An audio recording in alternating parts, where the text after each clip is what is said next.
All right, I'd like to talk today about embracing, extending, and extinguishing NPS. And I think I have to start with my personal story of how I embraced it. So a friend of mine read The Ultimate Question, said, you have to read this book. It's really good. It's really amazing. I've started to use it, and I really like what I see.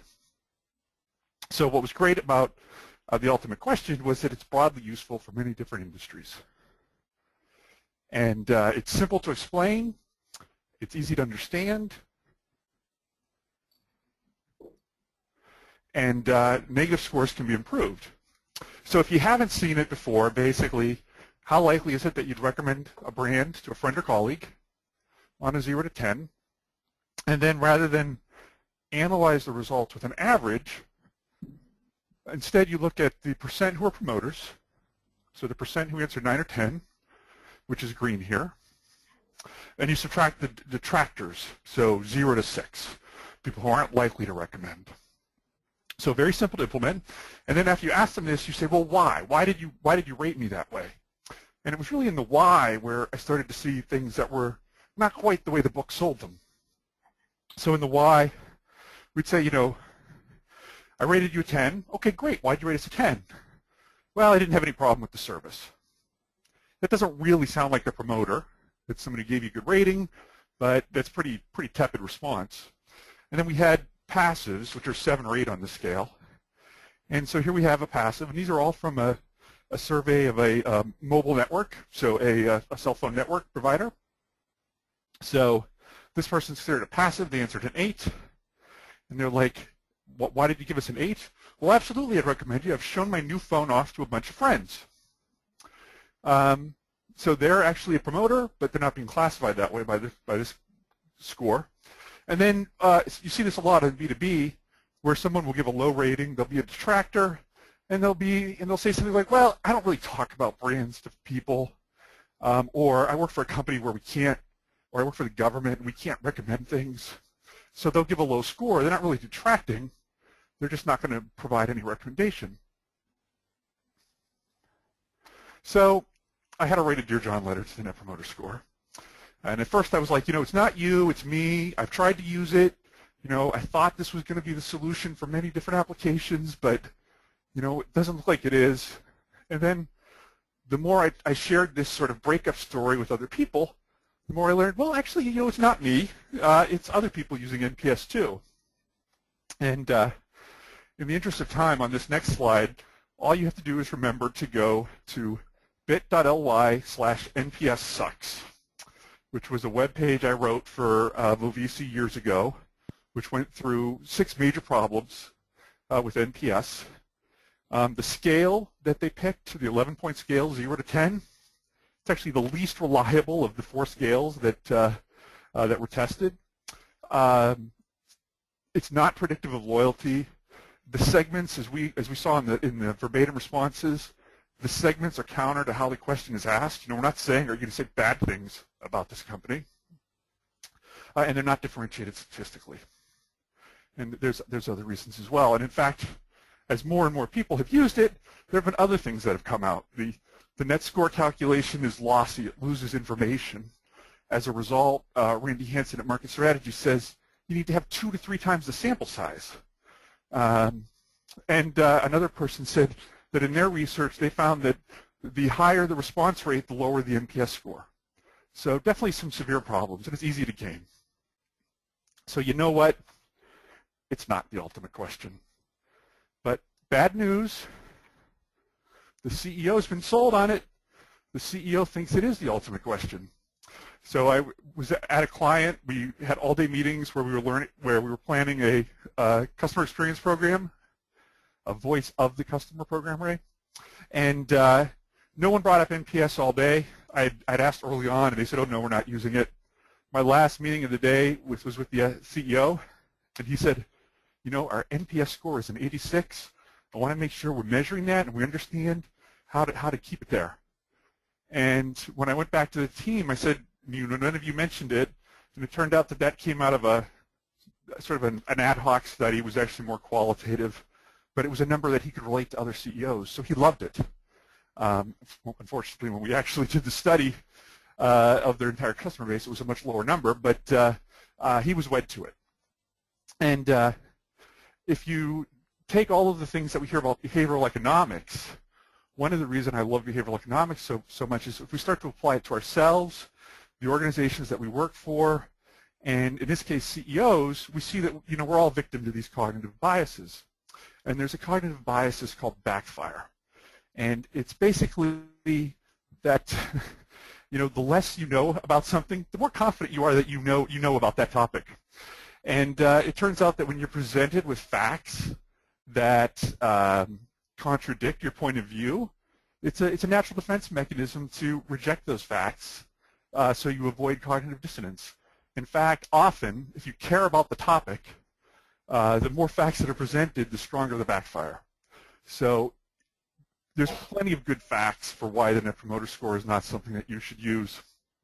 It's very unlikely presenting those facts will convince someone not to use NPS. So given that NPS has its promoters, what should we do? And I want to steal a page from Microsoft. So if we go back to 1995, Microsoft was very freaked out about the internet. They felt it was going to represent a significant threat to Windows and to their software monopoly. And they had this plan called Embrace, Extend, and Extinguish, which they described towards Intel. They told Intel, hey, this is how we're going to handle Netscape and Java and the internet.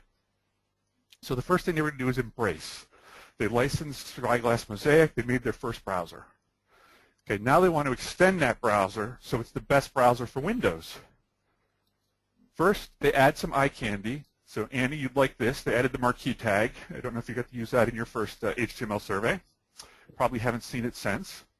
But they had ActiveX, which would run Windows code, and it would display Office documents. So it was a great Windows browser. It was the best Windows browser. It was free. It came with Windows. So did their strategy work? Yep. They drove Netscape market share to zero and dramatically took over the market for Windows web browsers. So how can we apply this to Net Promoter Score? Well, the first way is to say embrace, which is easy. It's one or two questions if you had the follow-up. So absolutely, Mr. CEO, we're going to include NPS in this survey. But then, so that we can help put those results in context, we're going to ask some other questions about satisfaction, loyalty, and customer experience. And the way I'd like to do that is there's been tremendous research on research, a lot of experimentation in the area of customer satisfaction, customer loyalty, and customer experience. So we're going to look at some proprietary measures for inspiration, but we're not going to go Microsoft. We're not going to make these things proprietary. We're going to modernize them and share open versions of them that anyone can use. So we'll look at the American Customer Satisfaction Index. We're going to look at a TNS Loyalty Model. We're going to look at the Forrester Customer Experience Model and some more. Once we've implemented all these, we're going to do them in the right way. So researchers are also subject to cognitive biases, and one of our cognitive biases tends to be around the scales that we use in our questions. A lot of researchers that I've talked to say, well, I've always used, the 0 to 10 point scale. That's the scale I like, or I've always used the 7-point scale. There's really good research that says that scales should be fully labeled. 5-point scales are best for unipolar measurement. 7 are best for bipolar, and avoid numeric values. So we're going to modernize these questions when we come across them to use best practices on this. The exception is if they really do want to benchmark themselves against NPS, we will use the 0 to 10 scale, even though it's suboptimal. Fortunately, they use their version of the scale. So that when you've done all these different things, you'll see that other methods actually provide more information than the so-called ultimate question. So where I like to start is with the ACSI score. So this is the American Customer Satisfaction Index. And they have 3 questions that relate to satisfaction. The traditional OSAT, which are overall satisfaction with our product or service. But then they ask, to what extent has it met your expectations? How well does it compare with the ideal type of offering? In the case of this one, how well does this cell phone service compare with the ideal type of cell phone service you can imagine? You can go to the ACSI.org and see scores for industries, and then within the industries, scores for specific vendors. So they publish extensive benchmarking. Now, their actual formula is proprietary. The weights they use of those 3 questions vary by industry and even by company. You'll see some public domain ones, which basically just average the 3 answers, which is what we'll do. But there's a lot of real-world validity to the American Customer Satisfaction Index. It correlates to growth in gross domestic product.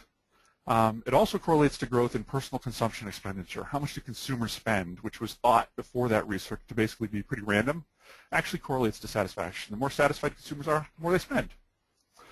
Microeconomically, when you're looking at individual companies, it correlates to stock market performance, and it even correlates to CEO bonuses. So these 3 questions are definitely measuring something real world about the success of the organizations that produce these products and services. Now so those 3 questions here in the middle, the customer satisfaction, are actually just part of a larger model that they implement. It's 15 key questions. It looks at complaints, loyalty, the perceived value, the perceived quality, and expectations. But it's definitely time to extend it. The ACSI model is 20 years old. There's been a lot of subsequent research as other countries have looked at adapting it or improving it that shows that many of its aspects are redundant or don't really impact results. It's, like I said, it's 20 years old. It doesn't follow rating scale best practices. And it doesn't incorporate some new measures of loyalty or customer experience. But as Andy alluded to earlier, if you have a norm, you're going to stick with the norm more times than not. So they've been reluctant to change it because, they have 20 years of wonderful data on dozens of industries and companies.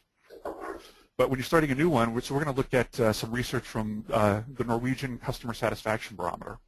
So one of the things that they found as they were looking to implement their own index for their country was customer expectations diminish in importance over time. So let's get rid of those. Those really aren't that important. Complaint response is listed as a consequence of dissatisfaction.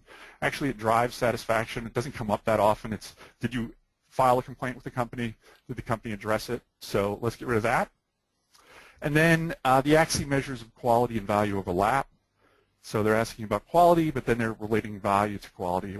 How would you rate the price given the quality of what you got? How would you rate the quality given the price you paid? And so they've added some of their own innovations to it. So they've added a price comparisons index. How did the price compare to your expectations? How does the price compare to the quality you received? How does it compare to competitors? And then they tested industry-specific quality drivers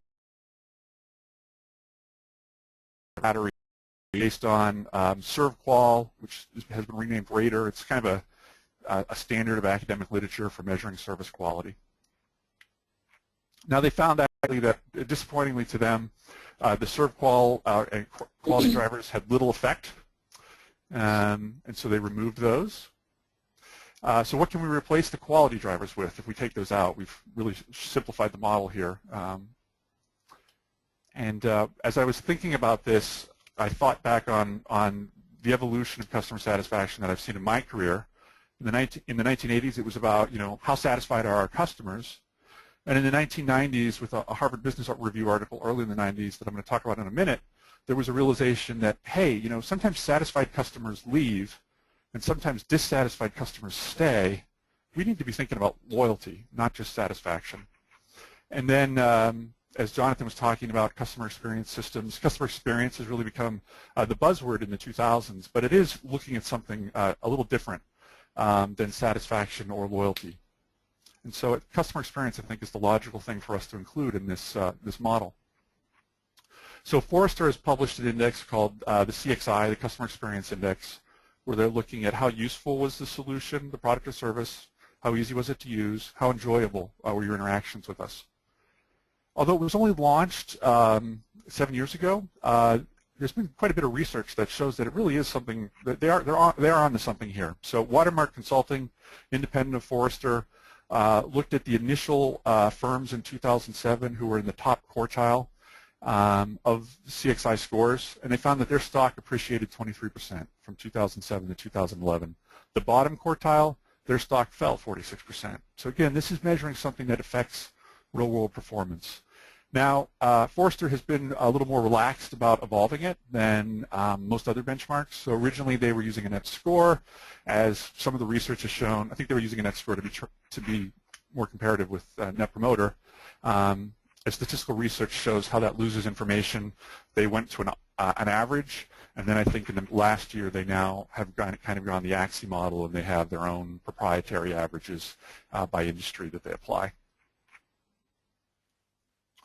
CXi does correlate to loyalty. This was from research that they did, how it affected loyalty scores. And then Bruce Temkin was part of Forrester at the time, has since left and started his own company, Temkin Group. He's adapted the Forrester CXi for his own use. He calls it the experience ratings. Now, one of the things about how both Forrester and Temkin use it is they ask consumers, hey, out of this following list of brands, which have you done business with?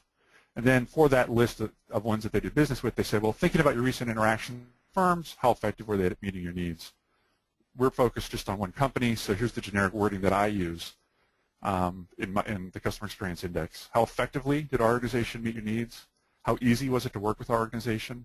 How enjoyable were your interactions with our organization? And this enjoyability one, a lot of times I get pushback on it when I'm doing B2B research, but it actually seems to measure something important even in B2B research. So we've integrated customer experience measurement into our model now. So we have it driving loyalty, as Forrester indicates, having an effect, obviously, on satisfaction. What we haven't looked at is this loyalty measure. All of these are driving towards loyalty. So if we look at the ACSI model that they used, they asked a really cognitively difficult question to answer. Let us imagine that the brand raises its prices. If other companies remained at the same price, how much could the brand raise its price before you would not choose it the next time you purchase a category? And the answer is going to be 0 to 25%. So that, if you can imagine trying to quantify that in your head, you're probably going to have a tough time doing that in a reliable, consistent fashion. And I've not seen other people copy that same loyalty measure. So what I did was I looked at a bunch of things. I looked at the ACSI, as we just started with, EXI, which is the European Customer Satisfaction Index, the Norwegian Customer Satisfaction Barometer, Forrester's, TNS, and then Business Over Broadway. And you can see that likelihood to repurchase is something that every company uses. Business Over Broadway has 2 measures. Likelihood to recommend, as you can expect, is pretty popular, but was missing from ACSI, so we'll definitely add that. And then not really consensus on anyone, so I've had good luck with reluctance to switch, which is in the Forrester measure. So basically we're going to adopt the Forrester loyalty model here and use repurchase likelihood, recommend likelihood, and reluctance to switch. So that's the customer satisfaction, customer experience satisfaction loyalty model. It's 12 closed-ended questions. You can add open-ended questions where appropriate.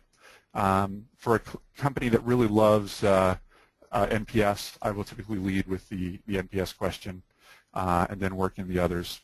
I'm just going to speed through these in the interest of time, but they're all in the deck so that you'll have them. So these are the wording for each index and the choices that we use, the scales that we use for each. So here's customer sat, and then finally price comparisons, rating price given expectations, quality, and competitors' prices. Now, once you've asked those questions, you can combine them in different ways. And there was a Harvard Business Review article that I alluded to earlier. This was by Jones and Sasser. And it really changed the conversation around loyalty in the early 90s, because they were the ones who said, you know what, here we have clients who are highly satisfied, but they switch. And so they did this quadrant analysis, and you're a mercenary if you're satisfied, but somebody else can win your business.